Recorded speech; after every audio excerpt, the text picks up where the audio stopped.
All right, so for number 1, it says Bill and Art both attempt to move identical 40-kilogram crates across identical rough surfaces. Art exerts an 80 Newton force by pushing with a stick. Bill exerts also an 80 Newton force by pulling on a cord, and you'll notice they are both at the same angle. The only difference in these setups is that Art is pushing and Bill is pulling. Now, Bill's crate will slide across the ground, but Art's will not move, and we need to explain why this is happening using, obviously, physics principles. So it helps to draw a free body diagram. So for here, we have obviously the weight. They both have the same weight. The weight will be 400 newtons for both of them. And then they each feel some applied force. In the case of Art, that applied force is going to be down and to the right. Whereas for Bill, that is going to be up and to the right because he's pulling, whereas this one is pushing. So you can call this like the 80 in the y direction, 80 in the x direction, 80 in the x, and 80 in the y. Or you could actually calculate in the y direction, this would be your opposite side, so it would be 80 sine of the angle and 80 cosine of the 30 degrees. But we're not actually calculating it, so we can just leave it like this. And then we obviously have a normal force holding up the box from the ground. And then the fact that Art's isn't moving tells me that, and it says rough surface, which is like keyword for friction, that tells me there is a friction force, which would have to point to the left. Now, if this one moves, but this one doesn't move, and they still have the exact same x force, because 80 newtons times cosine of 30 degrees, they have the same applied force in the x direction, but this one does not move, that tells me that the friction must be bigger in this case than in this case. Because here, the x component of the 80 Newton force is enough to overcome friction and start it moving, whereas here, that same force is not enough to overcome friction. So that means that Art's box must feel a greater force of friction. So let's first just point out that they feel the same x force, so the fact that Art's does not move means that he has a greater friction. So they both have the same applied force in the x direction. And if you wanted to make the note, you didn't have to, that would be 80 cosine of 30. So they both have the exact same applied force in the x direction, specifically to the right. But since Art's does not move, he has more of a friction force. Not really him, it's his box. But his box has a greater friction force. Now we need to explain, why does Art's box have a greater friction force? And the reason that Art's box has a greater friction force is because the force of friction is mu Fn, and Art has a greater Fn, so that means greater friction. Now we need to explain, how do we know that Art has a greater Fn? And the reason why is because Art's Fn is equal to the weight of the object and his applied force, whereas Bill's Fn is actually the weight minus the applied force. So by pulling up, he's holding up some of that weight, so the normal force is actually less than the weight, whereas here, Art is pushing down, so he's adding to the normal force. The more he pushes down, the more the ground has to push back up. So Art has greater Fn because his, you could say in his case, the normal force holds up the weight of the box and his force down. For Bill, it has a smaller Fn because he holds, or I'm going to say pulls up some of the weight. So his box, not him, his box has less of a friction force, which is why his moves, but Art's does not. So key things here, you need to say that they have the same applied force in X, but Art has more friction. You need to say that he has more friction because it has a greater Fn. and you need to say that it has a greater Fn because it has, its normal force has to hold up this additional force down and also added to the weight. All right, number 2, so we have 2 carts held together by a string, and a second string connects a hanging weight to the carts after passing over a frictionless massless pulley. Carts are released from rest and they accelerate to the right. In the first trial, an extra mass is put on the trailing cart, and then in the second trial, the extra mass is moved to this lead cart right here. We want to know how the tensions TA compare from trial 1 to trial 2, and how tension TB compares from trial 1 to trial 2. And we want to explain, obviously, a clear, coherent way, just like we did before. So I started with TB, because TB is a little bit easier. So if you look at the tension, you think about it just at this point right here, it feels the force down, and it's the same hanging weight. This hasn't changed, so it still feels the same force pulling it down, or I guess to the right / down in both trials. And then it still has 3 carts being pulled behind it. This one, again, 3 carts being pulled behind it. So for tension B, at this point for both trials, this would feel the same tension. So our reasoning is because it's still pulling behind 3 carts. This one's still pulling behind 3 carts. It's still being pulled down with the same force. So in both trials, the acceleration is going to be the same. For all of the carts in trial 1 and trial 2, they will all have the same acceleration. So the acceleration is the same from trial 1 to trial 2. And we need to explain how we know that the acceleration is the same. And that is because you have the same, I'm going to call it a net force. It's not actually the net force. You can think about it as like the net force of the system. The system is being pulled by this weight right here. So it's the same net force pulling down, and that net force just comes from this hanging weight. So you can make a note that is the hanging weight. So it has the same net force pulling down, and it's the same total mass. So whatever the mass of these carts are, right, you're pulling these 3 carts and this mass right here. This weight pulls all 4 of these masses. This weight pulls all 4 of these masses. So the entire system has the same acceleration for trial 1 and trial 2. Now the reason that TB is the same is because TB is pulling 3 carts at the same acceleration that this one is pulling the same 3 carts at the same acceleration. So TB is the same in both trials. So the tension in B would be the same in both trials because both are pulling 3 carts at the same acceleration. Now, some of you might be saying there like, well, actually this one technically is just pulling 1 cart, and this one is really just pulling 2 carts. That's true, this tension is only physically pulling this one, but you have to think about that these 2 carts are pulling the third, so it's as if it's pulling 3 carts. And this one is technically only pulling 1 cart, but that 1 cart pulls on these 2, so it's as if you were pulling all 3 with that tension. Now we need to look at TA. So you can't see. TA would be greater in trial 1 and less in trial 2. Because in trial 1, this tension is pulling 2 carts at an acceleration, that this tension is pulling just 1 cart at the same acceleration. So this must be a greater force pulling it. So tension A is greater in trial 1 because it pulls 2 carts with the same acceleration that trial 1 pulls just 1 cart. So if you have the same A and less mass, then that means there's less force needed to pull.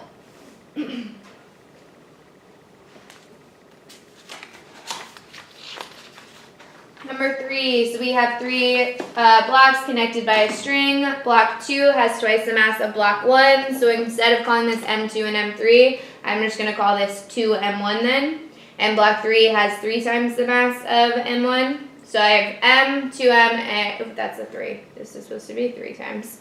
M, 3M, and 2M. And right now, or I guess in regular, the system is at rest. And we want to draw the free body diagram for all 3 of these blocks, and we need to make sure to show the relative length. So if one is supposed to be a greater force, we need to show that. So let's start with block 1. I'm going to put my dot in the center. Block 1 feels 2 forces. It feels the weight down and it feels the tension force up, and because the system is at rest, those forces need to be equal. So I'm going to call this weight 1. It just means the weight of object 1 or block 1. And then I would have tension 1 up. Now block 2 over on the right also feels a weight and also feels a tension, but this is a different string, so it's a different tension, and it is a different weight because this one has twice the mass, so it will have twice the weight. So I need to show that this is a bigger weight than here, and then my tension would also have to be bigger because these two are equal.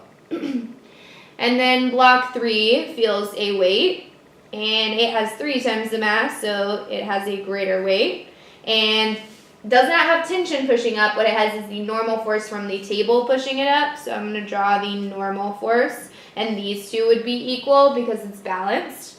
Again, it is at rest, and then it feels tension 2. I'm going to label it up here. This is T1 between these blocks and T2 here. Feels tension 2 to the right, like this.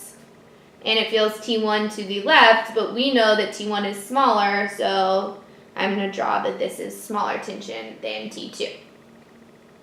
Now, the system is at rest, so they have to be balanced, and I know they're not the same tension because we showed that before, so that means there's an additional force, and it would be friction that is pulling it this way, and that way these two forces would balance out T2. Which brings us to part B. What is the direction of the frictional force? So F of friction is to the left because, and there's 2 ways you can go this. You can go with the balanced forces reasoning, which is easy because we just drew our free body diagram. So we could say that F of friction has to be to the left because T2 is a greater force to the right than T1 to the right.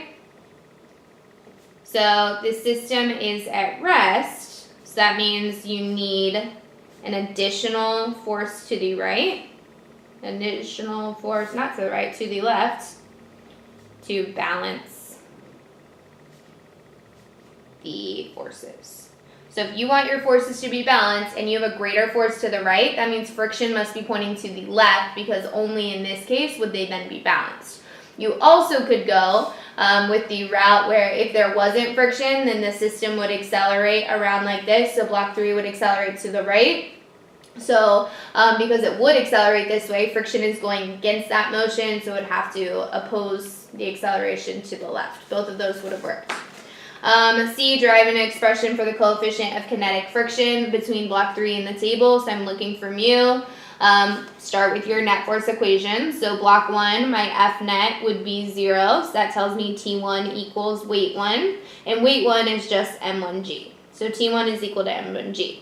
Now block 2, the net force is equal to 0. So that tells me T2 is equal to weight 2. And T2 is just the mass times gravity. And block 2 is 2 M1G because the mass of block, oops, you can't see, mass of block 2 is just twice the mass of M1.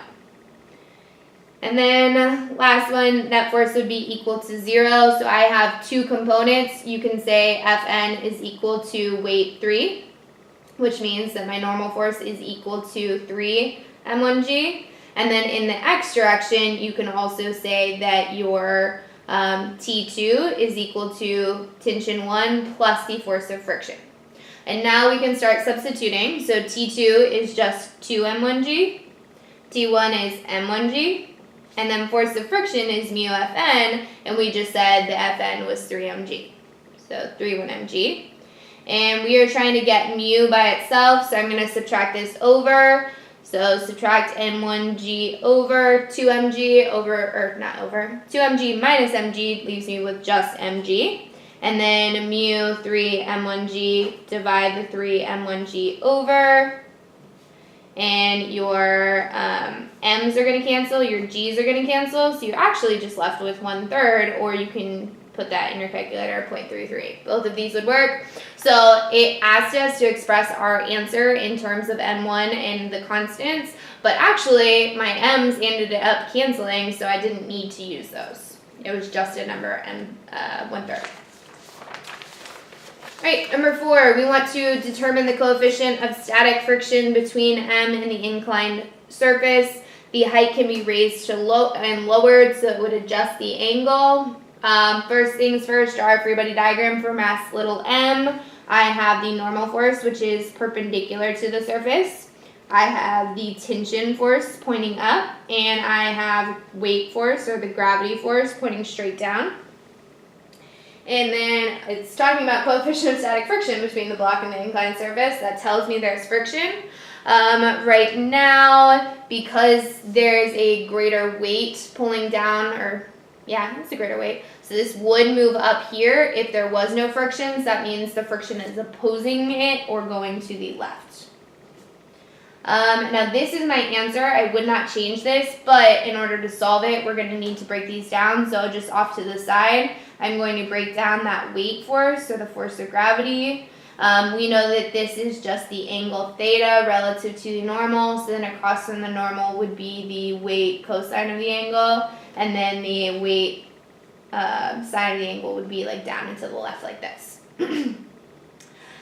B is asking what would be necessary to determine the value of the coefficient of friction, and C is asking us to give an expression for the coefficient of friction. So it's actually easier to find our expression for coefficient and then say like, ooh, what would I need? So let's write our net force equation. I'm asking, or I'm saying that it's raised until it stays in place. So you can use the F net is 0, both for X and for Y. So for Y, that means my normal force is equal to the weight cosine of the angle, whereas weight is just mass times gravity. So my normal force is mg cosine of the angle. And then in the X direction, still net force is 0. That tells me my tension is equal to weight sine of the angle plus the force of friction. So then tension would be equal to mg sine of the angle plus mu mg cosine of the angle, because force of friction is mu Fn, and Fn was mg sine, or mg cosine. Now we're trying to get mu by itself. You would subtract this over, so t minus mg sine of the angle over mg cosine of the angle would give me mu by itself. This is totally valid, because that means I would just need to measure the mass of little m, and I would need the angle where it stops moving, so theta, and I would need the tension in the string T. You also, and this is a mistake because I made this question, I didn't realize there was 2 answers until second period when someone said this, but you also could have gone to this object right here and said, okay, well, if it's staying in place, this is just the weight and this is just the tension, and they would be equal. So you can also say my tension is equal to the big mass times gravity, in which case you have the same equation, but you would replace tension with mg, or the capital Mg, that bigger mass. And then if this is your equation, totally fine. I'm going to put a star on it. Totally fine. You would just need to measure the big mass, the little mass, the angle, and you would not need the tension. So it's just thinking through like what would we need based on our expression.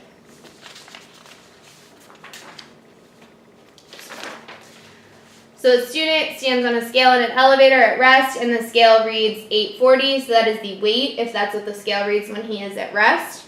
As it rises, the scale reads 945 newtons for 2 seconds, returns to the regular weight for 10 seconds, and then as it slows to a stop, now it reads a lower reading, the 735.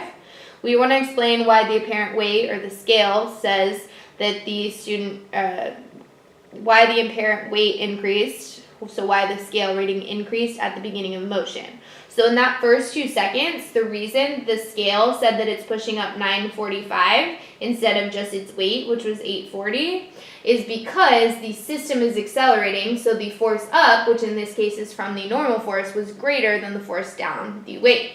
So this is because the person is accelerating up. It feels a net force up. So the Fn must be greater than the force of gravity, or the scale must be greater, the force from the scale must be greater than the weight of the student. B, we're drawing free body diagrams. When it's accelerating upward, that means it has a greater force up. And then they all have the exact same weight because the weight is not changing. You'll notice that, sorry, that's supposed to look the same. The weight is 840 for all of them. What's changing is what the scale reads, the upward force. So here, the scale would read a higher reading because it's accelerating up, greater force up. If it's at constant velocity, that's totally normal. There is no acceleration, it's balanced, net force would be 0, those are equal to each other. And if it's accelerating downward, that means my normal force is less, and that my weight force is more than the normal, although it's still the same weight force as before. So pretty easy because it actually gave me numbers. When it's accelerating up, this is 945, this is 840 when it's at constant velocity for 10 seconds. And then when it's accelerating down, it's at 735. And the weight is 840 for all three of them. Sketching the acceleration and velocity and displacement graphs. Well, here it's accelerating upward, and then it's not accelerating, and then it's accelerating downwards. So that would be my graph. The velocity, what do you think about? It starts from rest and it increases, then it stays at that velocity, and then it goes back to 0, so it slows to a stop. The displacement graph, it starts from rest and it gets faster, so I want to show it getting steeper. And then for 10 seconds, it's going at a constant velocity, so that should be straight. And then it slows down again, so that should be getting flatter like that.